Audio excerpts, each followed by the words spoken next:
Voilà, nous clôturons cette semaine de jeûne et prière qui a commencé mardi. Nous sommes retrouvés les matins, les midis, le soir, jusqu'à ce soir où nous fêtons ensemble cette rupture de jeûne et nous rendons grâce au Seigneur. Le Seigneur, par son Esprit, est présent au milieu de nous ce soir, c'est certain. Et nous avons placé toute cette semaine autour de ce verset tiré de l'Épître aux Éphésiens, chapitre 6, verset 18, toutes sortes de prières.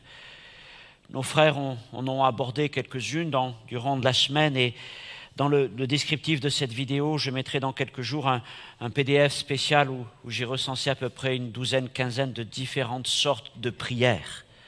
Toutes sortes de prières. Ce verset vient en conclusion de ce passage que nous connaissons bien, qui commence un peu plus haut, verset 10, « Au reste, fortifiez-vous dans le Seigneur par sa force toute puissante », écrit l'apôtre Paul. Et il nous parle ensuite du combat spirituel. Il nous révèle ce qui se passe dans les cieux et il nous encourage à tenir ferme. Comment ? Eh bien, d'abord en revêtant les armes défensives, la ceinture de la vérité, en revêtant la cuirasse de la justice, le zèle que donne les chaussures du zèle de l'évangile de paix, de prendre le bouclier de la foi, le casque du salut. Et puis ensuite, il nous invite à prendre les armes offensives, l'épée de l'esprit, qui est la parole de Christ. Et il finit donc aussi en ajoutant, sans l'oublier, faites en tout temps par l'esprit toutes sortes de prières et de supplications, toutes sortes de prières au pluriel, pour nous dire qu'il n'y a pas simplement qu'un seul modèle de prière. Oui, Jésus nous a laissé un modèle de prière, le Notre Père. Mais au-delà du Notre Père, la Bible nous montre différentes formes pour nous adresser à Dieu. Et je disais l'autre jour, ces sortes de prières sont comme des panoplies du guerrier, des armes qui sont à sa disposition suivant les moments, les circonstances de sa vie. Et le guerrier apprend à reconnaître, suivant le combat qu'il va mener, l'arme qu'il doit prendre. Doit-il prendre une épée longue ? Je parle des temps d'autrefois. Doit-il prendre une épée courte ? Doit-il prendre telle ou telle arme ou autre arme ? Eh bien, c'est pareil pour le guerrier spirituel. Nous ne menons pas un combat contre les hommes, mais contre les esprits méchants, dit l'apôtre Paul, et nous devons apprendre à reconnaître les armes que nous devons utiliser dans le temps dans lequel nous sommes.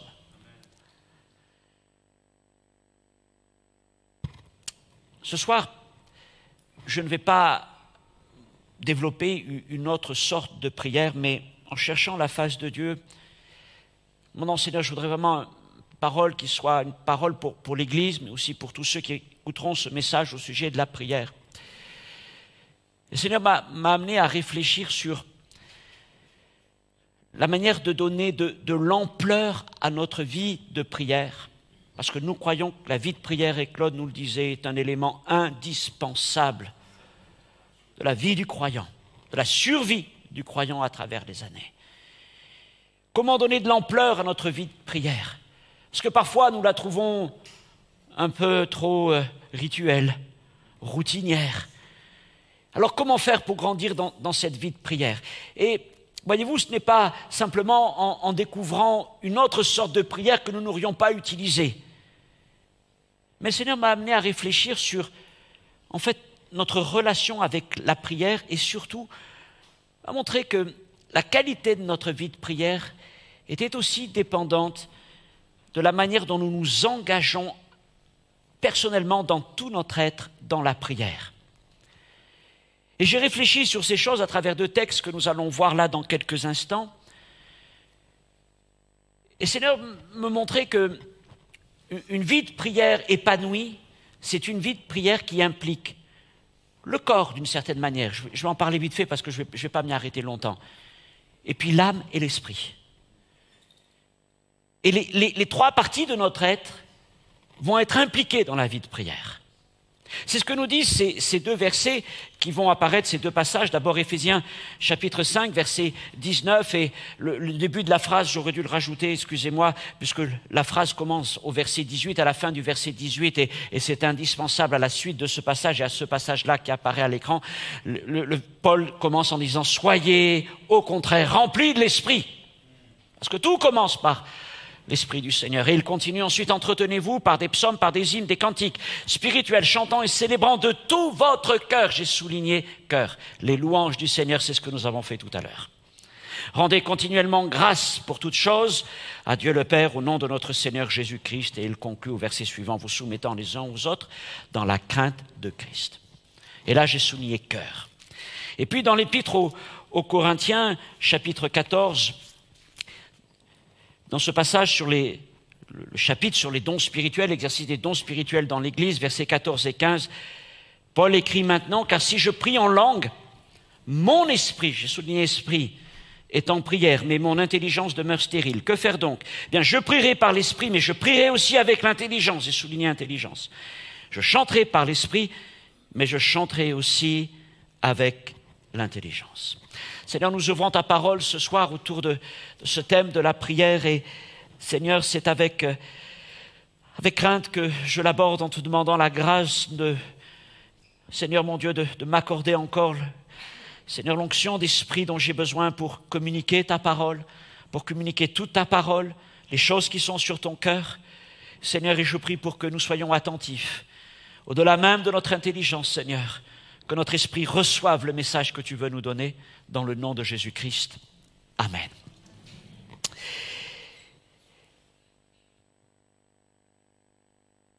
Dans ce passage, Paul, donc, ces deux passages, Paul évoque trois types de dimensions de la vie de prière. La prière elle-même, la louange et l'expression des langues nouvelles. Et nous allons voir que chacune, en fait, est reliée avec une partie de notre être intérieur. Elle met en œuvre, en action, une partie de notre être intérieur. La prière va mettre en œuvre l'intelligence, essentiellement, pas que, mais essentiellement l'intelligence, les capacités de raisonnement.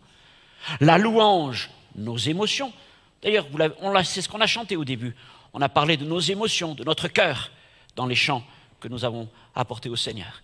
Et puis les langues, elles vont mobiliser les facultés de l'esprit. L'intelligence et les émotions font partie de ce qu'on appelle l'âme, j'y reviendrai, et l'esprit de l'esprit. Et nous croyons que l'homme est esprit, âme et corps. Alors vous allez me dire, mais le corps? Le corps a sa place dans la vie de prière. Parfois d'une manière un peu particulière, parce que cette semaine, il a eu sa place. Quand on prend un temps de jeûne et prière, finalement, notre corps a une place. Pas forcément la place qu'il préfère, parce qu'il va être un peu mis à rude épreuve. On cherche à l'affaiblir pour le garder sous la soumission de l'esprit. Mais il tient sa place. À d'autres moments, il est plus engagé dans la vie de prière, dans la louange. On va battre des mains, bien sûr, on va chanter. Peut, pour certains, danser, pas moi, je vous fais grâce de ça. Dans la prière, parfois, si vous avez déjà vu, par exemple, les Juifs, lorsqu'ils prient devant le mur, ils prient comme ça. Et c'est vrai que ça aide à se concentrer. Le corps accompagne le mouvement de la prière. On peut lever les mains, hein, on peut se mettre à genoux. Donc, le corps aussi a sa place, là, dans ce projet de Dieu. Et de prier avec notre corps, ça peut être aussi marcher, hein, marcher dans les rues, marcher dans la campagne. Voilà. Bon, bien des choses que nous pourrions encore mentionner, mais il a quand même sa place. Elle est secondaire, mais il a sa place. Mais c'est surtout sur ces autres aspects sur lesquels je veux m'arrêter.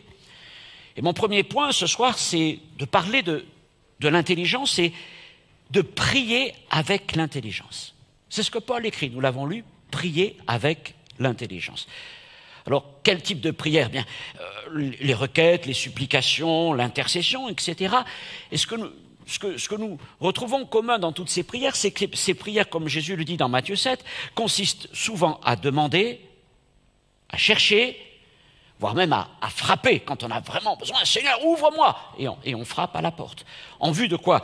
Bien, de trouver, de recevoir et de se voir ouvrir une porte, une direction. Et ce type de prière-là implique notre intelligence. Implique notre intelligence dans le sens où ces prières devraient être réfléchie, construite. Alors, je ne dis pas qu'il faut faire de belles phrases, mais quand même exprimer des choses, clairement, voire même de manière ordonnée, programmée, suivie. Plusieurs, j'en suis convaincu, vous avez un canevas de prière. Vous avez peut-être une liste de prières. Vous peut-être pour des sujets missionnaires, vous suivez une liste de prières et vous y êtes attaché. Et donc, il y a une réflexion derrière ce moment de prière. Ce n'est pas du hasard. Non, vous avez quand même un programme. Vous avez des choses pour lesquelles vous avez un suivi. Alors, par intelligence, je veux dire que ces prières ne sont pas irréfléchies, faites à l'emporte-pièce. Et Jacques nous met d'ailleurs en garde comme cela au chapitre 4, verset 3, en nous disant « Vous demandez, vous ne recevez pas parce que vous demandez mal ». Alors il rajoute, dans le but de satisfaire nos passions, ce qui arrive, et là c'est une prière qui n'est pas faite avec intelligence, mais apprendre à bien demander. Et Jésus nous met en garde aussi contre les prières rabâchées comme des moulins à parole. Ça, ce n'est pas des prières avec intelligence. En priant, ne multipliez pas de vaines paroles, comme les païens qui s'imaginent qu'à force de paroles, ils seront exaucés. Mais ça, ce n'est pas prier avec intelligence. Pas du tout. Alors, quand on prie avec intelligence, donc on réfléchit devant Dieu. On laisse peut-être des fois mûrir aussi les sujets de prière. On cherche à comprendre. On cherche à exposer notre cas. Pourquoi ? Parce que on cherche à atteindre un objectif. Quel objectif ? Que Dieu nous écoute et que Dieu agisse. On cherche une action divine, une intervention divine lorsqu'on prie. Parce que si c'est prier sans rechercher une action de Dieu, bon, je veux dire, ça ne sert pas à grand-chose. Ça fait peut-être plaisir aux religieux, mais ce n'est pas ça. La prière, c'est un instrument pour obtenir quelque chose de la part de Dieu. Et ne pensez pas importuner Dieu, ça lui fait plaisir. Parce que Dieu est un Père et il se plaît à répondre à ses enfants qui invoquent son nom. Donc, quand on prie, on attend peut-être une confirmation, une direction, une action. Et ce que l'on veut, et puis la Bible nous le dit, eh bien, c'est rechercher une efficacité. Vous connaissez bien peut-être pour les plus anciens ce verset de Jacques. Encore, chapitre 5, verset 16, la prière fervente du juste, à quoi ? Elle a une grande efficacité. Autrement dit, elle produit des choses, elle a du résultat, elle ne tourne pas en rond, elle obtient ce qu'elle demande. Parce qu'elle est... Vous voyez, il y a une intelligence, il y a un projet, il y a une volonté d'atteindre un but. Alors bien sûr, l'efficacité de nos prières ne dépend pas de la qualité de nos phrases ou de l'intelligence de nos prières. Avant tout, elle dépend de la foi. J'y reviens, c'est encore quelques textes de Jacques, il dit « c'est la prière de la foi qui sauvera le malade ». Et aussi au début de son épître, au chapitre 1er, mais qu'il demande avec foi, sans douter, car celui qui doute est semblable au flot de la mer, agité par le vent, poussé de côté et d'autre. Qu'un tel homme ne s'imagine pas qu'il recevra quelque chose du Seigneur, c'est un homme irrésolu, inconstant dans toutes ses voies. Mais ce que je veux vous dire, c'est qu'il n'y a pas incompatibilité entre intelligence et foi. Entre intelligence, capacité de réflexion, de raisonnement et la foi. Bien au contraire, la prière avec intelligence est un terrain pour mettre en œuvre la foi. J'ai écrit, c'est une pensée que j'avais tout à l'heure, en reprenant un dicton français. Quelque chose qui se croit bien s'énonce bien. Quelque chose qui se croit bien s'énonce bien. N'est-ce pas ? Quand je crois et je suis convaincu, eh bien je vais bien le dire, je n'ai pas de problème à le dire, parce que les choses sont claires en moi. Et ce que ça fait, c'est que ça produit de l'assurance. Ça produit de l'assurance. Alors, autre chose, ne pensez pas que prier avec l'intelligence reviendrait à exclure le Saint-Esprit de nos prières. Bien au contraire, la prière intelligente de la foi se nourrit de notre communion avec le Saint-Esprit. Je vous ai déjà dit souvent que si je prie le Père au nom du Fils, je le prie avec le Saint-Esprit, mais j'aime souvent réfléchir avec le Saint-Esprit. Aujourd'hui, j'ai dû aller jusqu'à Lyon, il y avait une pastorale, j'ai eu 1h40 et puis pendant je dis, je parle avec Dieu, avec le Saint-Esprit. Je prie pas, je parle. Et j'essaye de réfléchir, je lui pose des questions. Et vous savez pourquoi je fais ça ? Parce que j'essaye de comprendre ce que Dieu veut. Je teste des idées devant lui. Est-ce une solution? Est-ce une voie? Et je lui pose des questions. Je n'ai pas forcément la réponse tout de suite, mais au fur et à mesure, je sais que je m'aligne de plus en plus sur ce qu'il veut. Et le moment venu, eh bien, je pourrai prier avec foi, avec le Saint-Esprit, parce qu'avec lui, j'aurai réfléchi à ce que je demande à Dieu. Alors nous devons donc prier en présentant à Dieu avec foi nos requêtes, nos supplications, nos prières de toutes sortes, par le Saint-Esprit, par la foi et avec intelligence. Oui, vous pouvez avoir des canevas de prière. Oui, vous pouvez vous dire, Seigneur, comment? Guide-moi. Alors, mets sur mon cœur, par exemple, mets sur mon cœur, si vous aimez la mission, cette année, mets sur mon cœur un chant missionnaire. Mets sur mon cœur un missionnaire particulier. Et cette année, je vais prier pour ce missionnaire, avec cette conviction que c'est toi qui me conduis dans ça. Et ça peut être pour autre chose, ça peut être pour quelqu'un de proche, quelqu'un Seigneur, montre-moi une personne pour laquelle prier afin qu'elle vienne au salut. Et ça aussi, c'est prier avec intelligence. Et on va, et on revient, et on avance dans ce projet-là. Maintenant, mise en garde quand même. Prier uniquement avec l'intelligence peut nous enfermer dans nos limites, parce que mon intelligence est limitée à ce que nous avons compris de la Bible,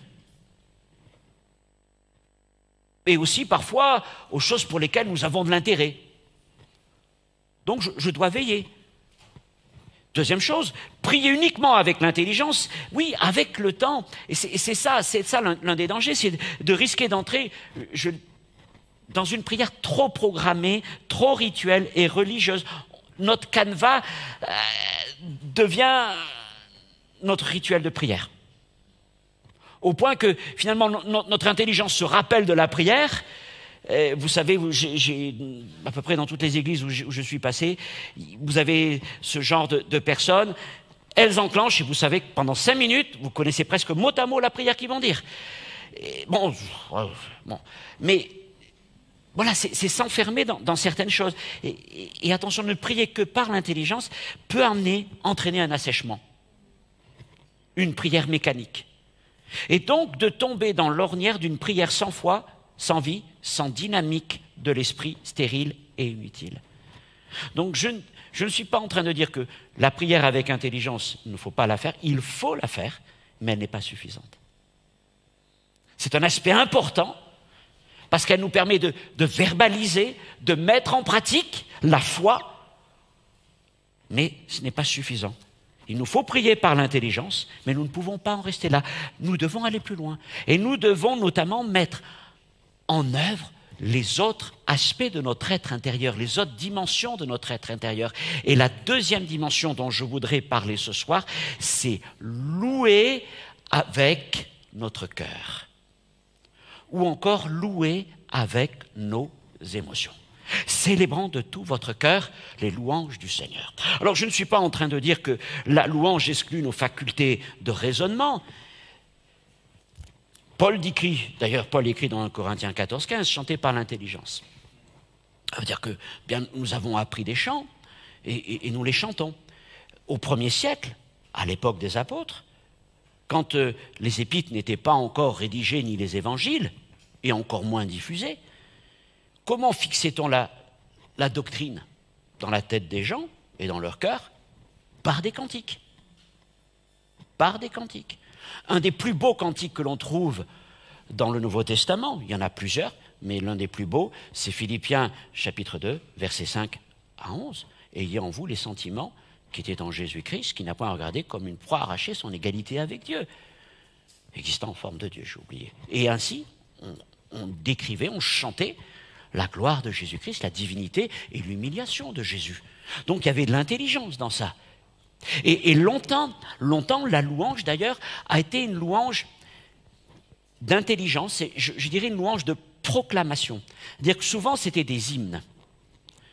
On en chante encore de ces hymnes à 4 ou 5 couplets, avec pas mal de versets dedans, dans lesquels il y avait presque tout un sujet doctrinal qui était développé. Et puis vers le XVIIIe siècle, il y a d'autres formes d'hymnes qui sont apparues, des cantiques. Et quand ils sont apparus, ils ont été très critiqués.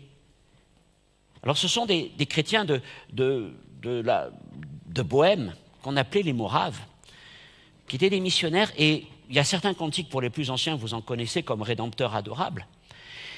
Et ces cantiques, en fait, ce qui leur était reproché, c'est que c'était des cantiques de l'émotion.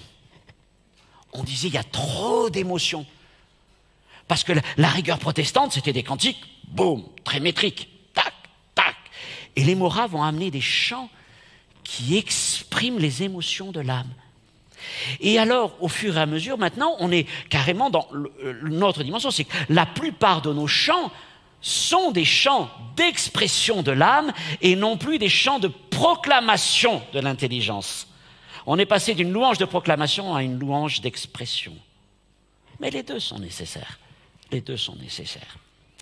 Mais, donc, la louange, c'est vrai, nous permet avant tout d'exprimer nos émotions et nos sentiments à Dieu.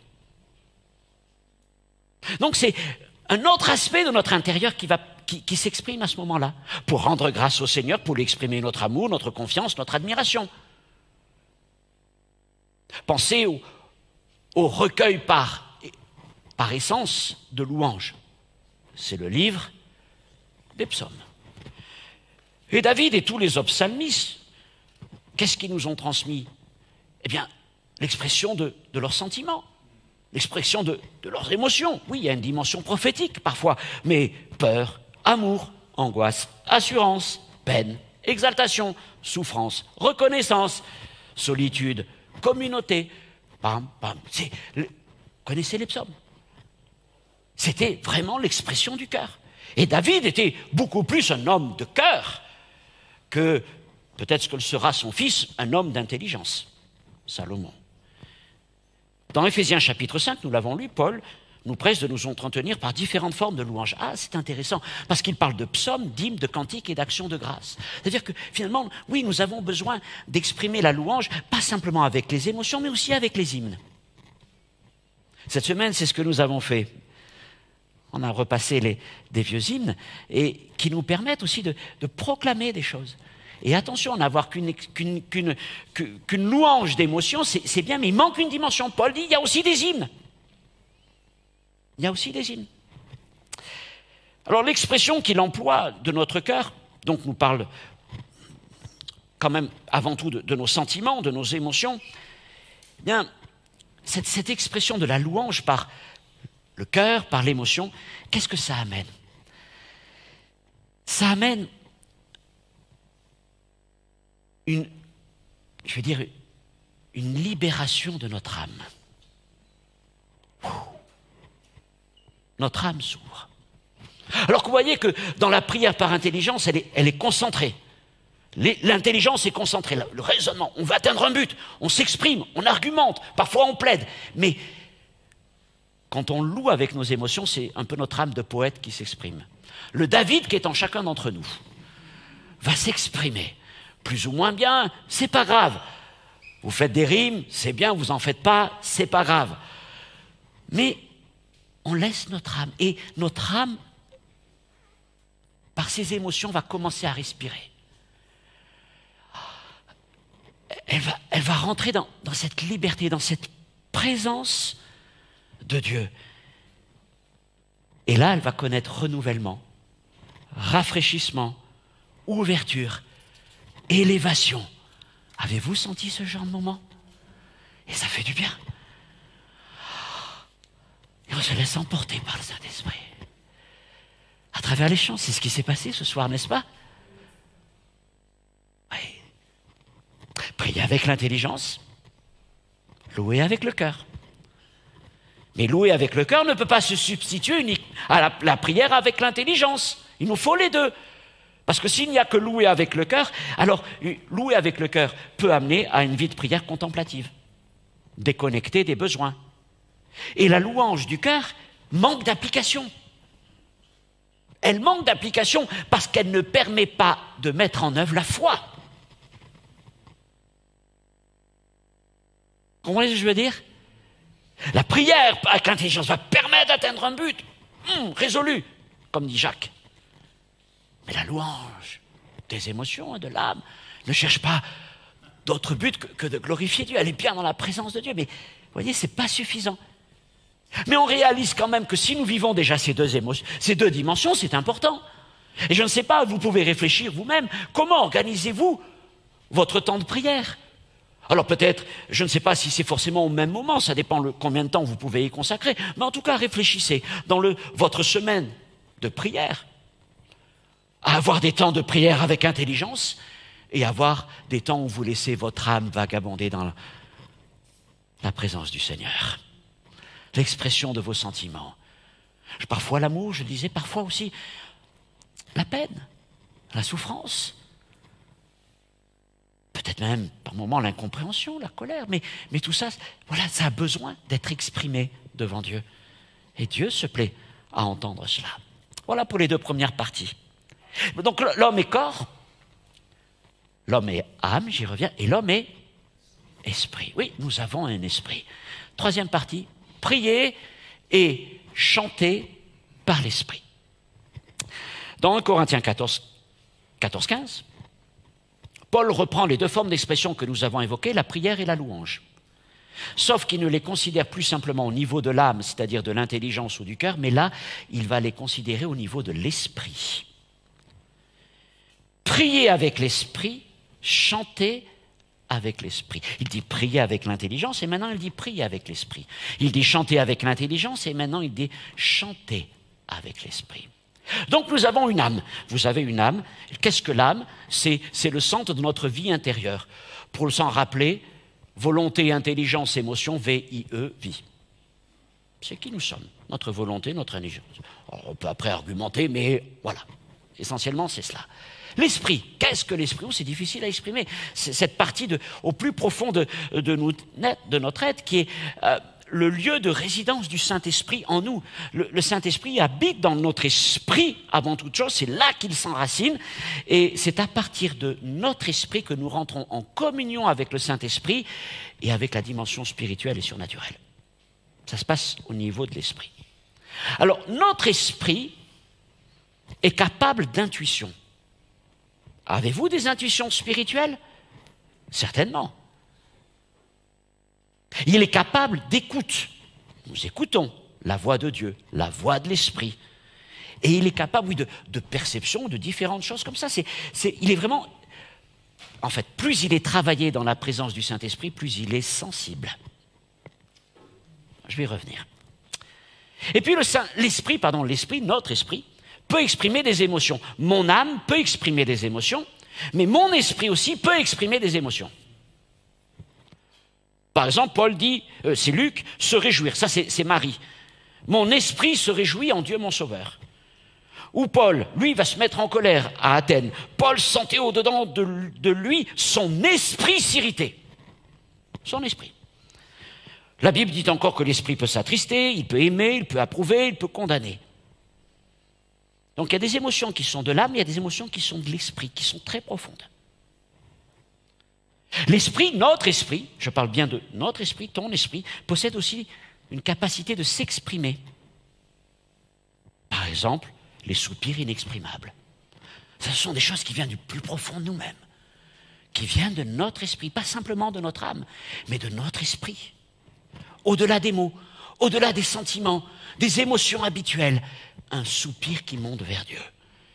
Et puis, il est capable de s'exprimer dans des langues nouvelles, que Paul appelle le parler en langue. Comprenez-le, notre intelligence est capable de parler, j'en reviens dans quelques instants, notre intelligence parle, je parle, vous parlez, mais mon esprit aussi est capable de parler.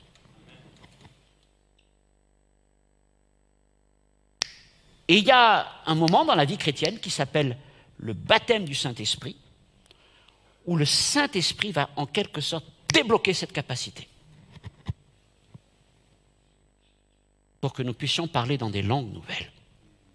Dans son culte privé personnel, Paul pratiquait abondamment le parler en langue. Vous avez le verset à l'écran. Et dans la manière dont il présente ce verset, il en exprime la valeur et l'importance en rendant grâce à Dieu pour cela. Il rend grâce au Seigneur de pouvoir le faire parce qu'il a mesuré toute l'importance et la valeur du parler en langue. Au bout de presque un siècle de pentecôtisme et de charismatisme, nous avons oublié la valeur du parler en langue. Au point qu'on pense que, bon, si tu as le temps, tu le fais, mais parce qu'on ne sait pas ce qu'est la puissance du parler en langue. Parce que les gens nous ont dit... Mais c'est une grâce. Je rends grâce à Dieu de ce que je parle en langue, plus que vous tous. Et je n'en ai pas honte. Quand j'ai compris, encore plus, pourquoi je parle en langue. Alors, il manifestait le parler en langue, comme il écrit, soit sous la forme de prière, soit sous la forme de louange, de chant. Il priait en langue, il chantait en langue. Parlons quelques instants du parler en langue. Je garderai toujours cette doctrine, je n'en démordrai jamais. Le parler en langue est le signe premier et évident du baptême de l'Esprit.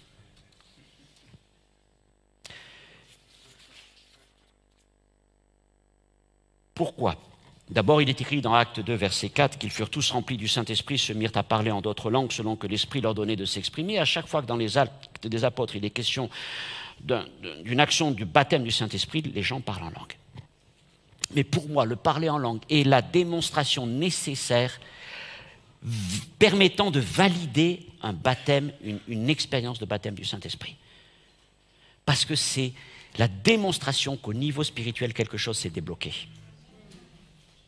Notre esprit a été débloqué par le Saint-Esprit. Vous allez me dire, mais alors, ça se fait par le parler en langue? Oui. C'est la démonstration que notre esprit a été plongé dans cette force du Saint-Esprit. Alors, oui, le parler en langue n'est pas nécessaire au salut. Ce n'est pas parce que je parle ou parle pas en langue que je suis sauvé. Je suis sauvé par la foi en Jésus-Christ. Il n'est pas une garantie de satisfaction. Ouais, il parle en langue, mais alors tu... Non, pas une garantie de satisfaction, de sanctification, que je dis satisfaction, sanctification. Et puis il n'est pas une fin en soi. Oui, je sais, c'est le plus petit des... Et la voie par excellence, c'est l'amour et il nous faut prophétiser. Mais Paul parlait en langue plus que tous. Et il avait découvert une puissance et un secret dans cela. Alors que devons-nous entendre par parler en langue? Si vous essayez d'analyser les langues au niveau de votre intelligence, c'est selon les critères de l'intelligence, vous n'allez pas ça ne va pas le faire. Pourquoi?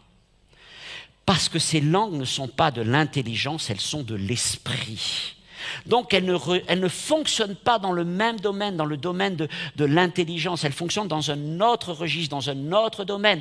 Elles n'ont aucun souci de sujet, de verbe, de complément, de correspondance des temps ou de ceci ou de cela. Il n'y a pas de phrase, il n'y a pas de ponctuation, il n'y a pas c'est même pas une suite logique. J'ai du mal à exprimer ce que peut être le parler en langue parce que c'est spirituel, c'est pas par l'intelligence. C'est une expression à la fois de sentiment, c'est une expression de foi, c'est une expression... Voilà, c'est l'esprit qui parle. Et l'intelligence n'est pas contente. Parce que Paul dit, elle est stérile. Et on n'a pas l'habitude, elle n'a pas l'habitude d'être stérile. Et du coup, elle réagit quand on parle en langue. C'est quoi ça? Mais... tais-toi, tu n'as rien à voir là-dedans. Et nous parlons en langue. Et c'est l'esprit qui nous permet, qui a débloqué cette capacité. Elles sont de nature spirituelle et seul Dieu peut les comprendre. 1 Corinthiens 14, 2, en effet, celui qui parle en langue ne parle pas aux hommes, mais à Dieu, car personne ne le comprend, et c'est en esprit qu'il dit des mystères. Alors, encore une fois, devons-nous faire un inventaire des Écritures ? Devons-nous prendre une paire de ciseaux et voir ce que nous devons découper dans la Bible? Y a-t-il des versets qui n'ont plus cours? Nous croyons que toute la parole de Dieu reste parole de Dieu et qu'elle ne passera point. Et ces choses sont encore pour nous aujourd'hui. Maintenant, il est vrai que Paul conseille leur utilisation surtout dans le culte personnel, le culte privé. Et il dit de les utiliser avec modération dans le culte public. Parce qu'il dit, si tout le monde commence à parler en langue dans un nouveau culte public, les gens vont dire, mais qu'est-ce qui se passe? Donc, voilà, on le fait avec modération. Comment se manifeste le parler en langue? Quiconque est baptisé de l'Esprit peut les pratiquer à tout moment. Je dis, le baptême du Saint-Esprit débloque, comprenez-moi bien. Je réfléchis beaucoup à ça, je pense que je vais vraiment le théoriser. C'est vraiment... Le parler en langue, il y a un don qui s'appelle le don de diverses langues, je vais y revenir. Mais le parler en langue, ce n'est pas un don, c'est une faculté de l'esprit qui est activée par le Saint-Esprit. C'est la faculté de notre esprit de s'exprimer. Et quand nous sommes remplis de l'esprit, cette faculté est libérée. Ce qui fait qu'à tout moment ensuite, je peux parler en langue. Parce que c'est ouvert. Le canal est ouvert. Et il est ouvert en fonction de la foi et de la pratique. Ce n'est pas que j'apprends mieux à parler en langue, mais c'est que je mets plus de foi et de conviction. Et je les pratique. Je ne veux pas vous choquer, mais ça nous montre que ça se passe au niveau de l'esprit. Dans certains cultes mystiques, des chamans peuvent activer l'esprit de certaines personnes. Des démons peuvent activer. Et certaines personnes se mettent à parler en langue. Mais je vais vous dire, il vaut mieux être activé par le Saint-Esprit. Hein. Parce que si vous êtes activé par un autre, c'est pas bon du tout. Parce que là, l'esprit, il n'est pas rempli du Saint-Esprit. Mais ce sont des choses qui sont là. Alors, il y a un don qui s'appelle le don de diversité des langues. Mais c'est quoi ce don de diversité des langues? Eh bien, c'est un don qui est exercé, lui, dans l'Église, au contraire. Mais je peux pas, là, je suis incapable je peux parler en langue, mais je ne peux pas donner un don en langue. Pour que je puisse apporter un don en langue, ça m'arrive au milieu de vous, il faut qu'il y ait une impulsion du Saint-Esprit. Voyez-vous? Le Saint-Esprit est là, il va impulser un message à travers moi. Et alors, je vais pouvoir apporter ce don en langue, sinon, je ne peux pas. Je ne peux pas. Donc, Paul précise aussi que l'on peut prier avec l'esprit ou chanter avec l'esprit. La louange, chanter en langue. Et donc, vu le contexte, hein, quand il dit dans 1 Corinthiens 14, 15, puisque c'est là un long passage où il parle des langues, quand il dit prier avec l'esprit ou chanter avec l'esprit, il est en train de parler de prier en langue et chanter en langue. La prière par l'esprit passe par l'expression des langues. Ainsi, il existe des prières et des louanges de l'âme, j'en ai parlé tout à l'heure, l'intelligence et les émotions, et puis il existe aussi des prières et des louanges de l'esprit, n'impliquant ni notre intelligence qui demeure stérile, ni nos émotions humaines, mais qui se passent plus profondément en nous. Alors vous allez me dire, mais quelle est l'utilité des parler en langue, du parler en langue et des langues? À quoi ça sert? Dans le domaine spirituel, la pratique courante du parler en langue rend plus sensible l'esprit du croyant aux choses spirituelles.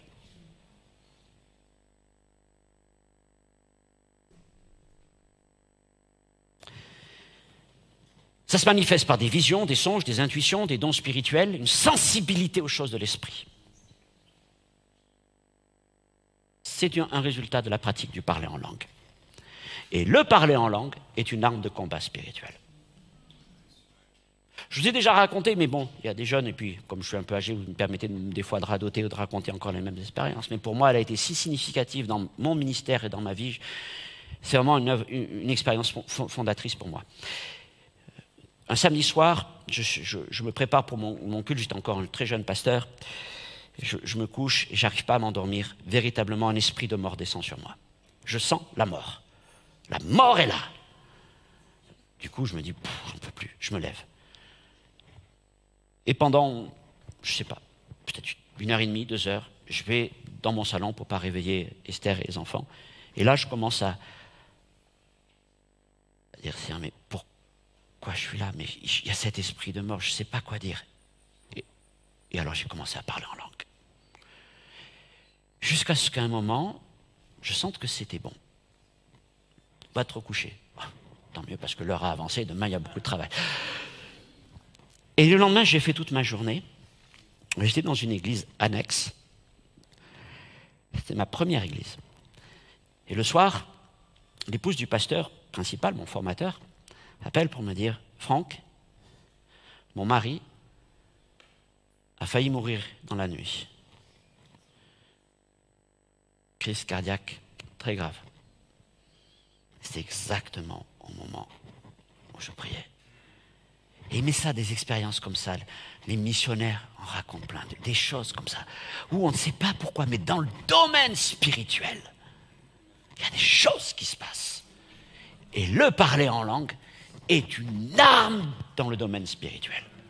Une puissance, on ne comprend pas, mais Dieu sait. Et Dieu agit à travers notre parler en langue.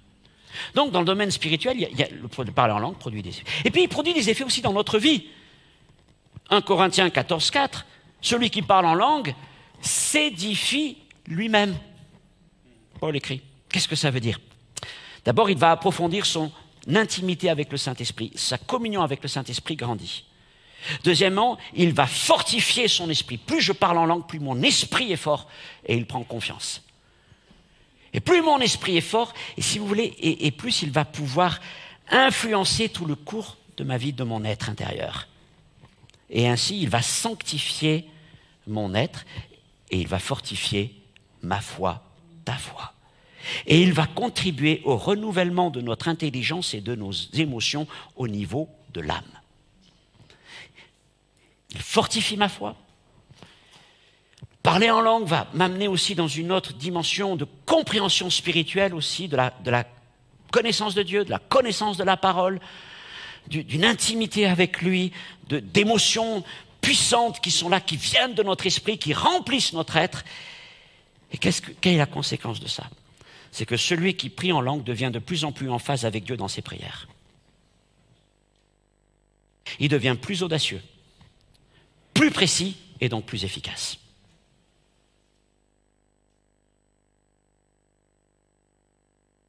Certains évangélistes, Corrie ten Boom, tu en parlais l'autre jour, consacraient tous les jours 1 heure à 2 heures à la prière en langue. Et c'est comme ça que leur ministère grandissait en puissance et en force. Quant à celui qui chante en esprit, il grandit dans l'intimité de Dieu. Il ouvre son esprit davantage à la présence de l'esprit. Il libère son esprit. Il connaît des temps de rafraîchissement puissants. Pour quiconque pratique le chant en langue, vous en savez les bénéfices et la grâce que cela communique. La pratique régulière du parler en langue produit donc des effets directs positifs sur notre vie de prière et de louange, que ce soit au niveau de l'esprit et de notre âme. Voilà donc ce que je voulais partager avec vous ce soir au sujet de l'engagement de notre être entier dans la vie de prière. Notre corps a sa part, mais surtout quelque chose d'intérieur. Et pour une vie de prière épanouie, grandissante, nous avons besoin d'agir et de vivre dans ces 3 dimensions.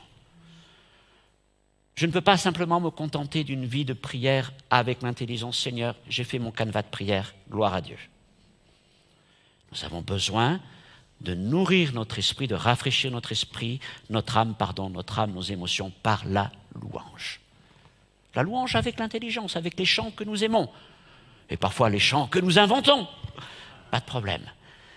Et puis au-delà de tout ça, parce que nous sommes des créatures spirituelles. Paul dit, nous sommes des hommes et des femmes spirituels. Eh bien, nous avons besoin aussi d'avoir cette relation dans le domaine spirituel avec le Seigneur. Par le parler en langue, que ce soit dans la prière en langue ou dans le chant en langue.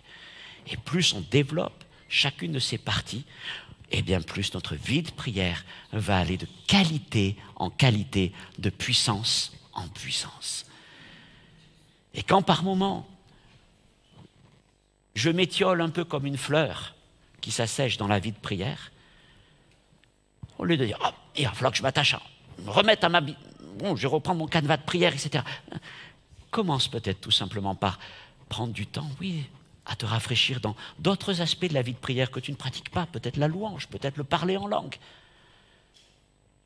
Et alors tu verras que ta vie de prière va reprendre une autre dimension. Voilà les choses que je voulais partager avec vous, parce que je crois qu'elles sont importantes à comprendre. Et par moments, quand je dis, je néglige l'un ou l'autre, j'oublie. Parce que vous savez, quand on est pasteur, On peut avoir parfois des listes et des listes. Mais nous avons besoin, et j'ai besoin, et nous en parlions encore avec Nicolas, avec les pasteurs, si on oublie ces temps de rafraîchissement avec le Seigneur, on ne peut pas. Et donc de s'astreindre, s'il le faut, de se discipliner, s'il le faut, à être simplement dans la présence du Seigneur. Gloire à Dieu.